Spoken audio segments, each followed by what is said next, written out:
10.1, the negative personal pronoun or the negative in the present tense. For example, I'm not going, you are not going, he or she is not going. So how is the negative formed in the present tense? And in Xhosa, all that happens is that you are creating a negative pronoun subject concord. So you've already come across the positive subject concords that we use, for example, hindi for I or u for you. And we have a small change to that to create the negative. And there's two things that happens.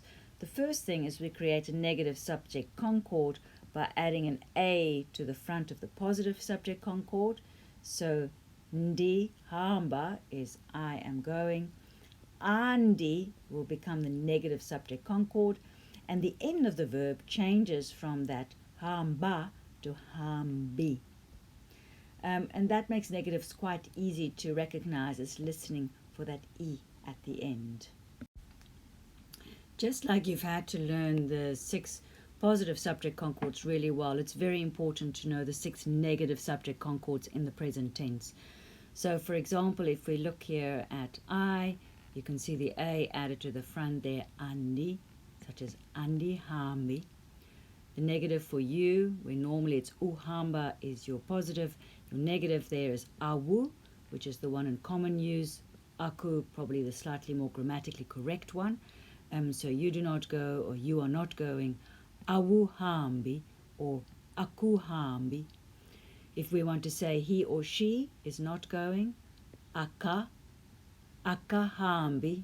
And you notice the I there at each of the end of those sentences. If we look at the plurals, the A in front of the C, asi hambi.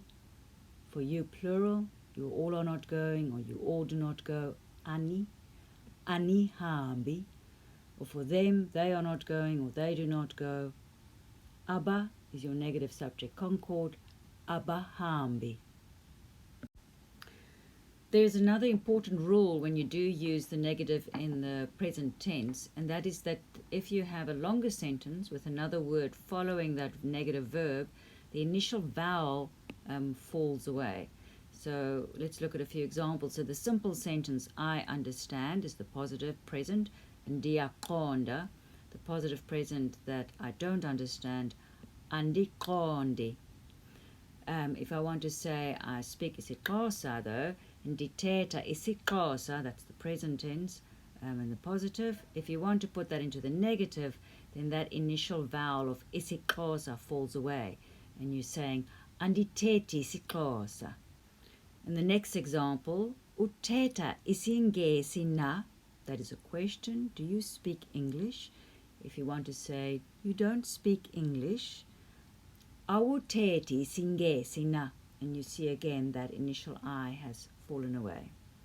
Now last example, when we're now actually referring to he or she sees the people.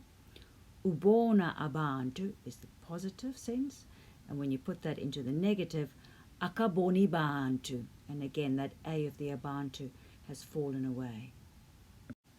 If we then look at 3 examples of our plural negative subject concord, in the positive we would say siqonda ititshala, we understand the teacher.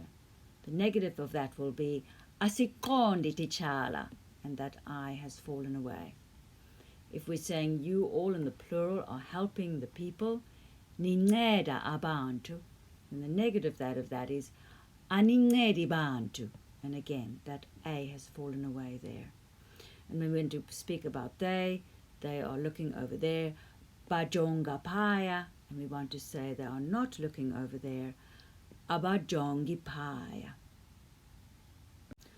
Whenever you are making sentences, simple sentences, using your normal positive subject concords, feel free to also try and change them into the negative and get used to those constructions. We will not cover it in this module, but there are very similarly formed negative subject concords for all of the noun classes, which I have included in your notes, but we will go into them in more detail in the future.